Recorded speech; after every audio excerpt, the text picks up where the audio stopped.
Today is day 310 of the podcast.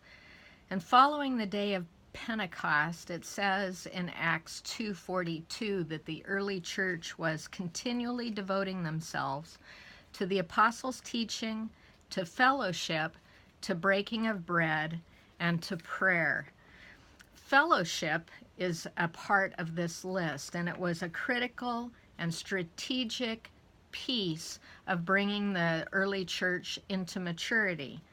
We've used the word fellowship to describe a location in a church building where you share coffee and maybe a treat after the morning service.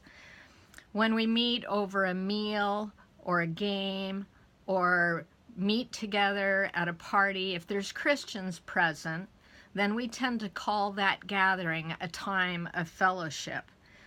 But I want you to know that if we fail to understand what the word really means, we are forfeiting a critical piece, a critical gift that the Lord has given to the church when we gather together and meet.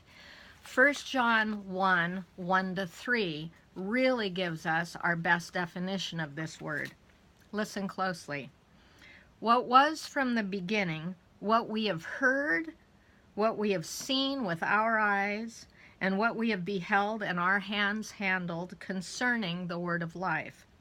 The life was manifested, and we have seen and bear witness and proclaim to you the eternal life, which was with the Father and was manifested to us.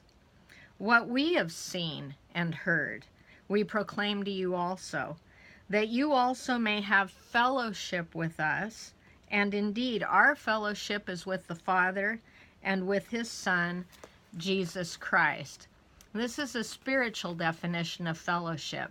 Fellowship happens when we each share with one another what we are hearing the Lord say and what we're seeing the Lord do. It's a form of bearing witness to one another and an opportunity to build up one another in our most holy faith.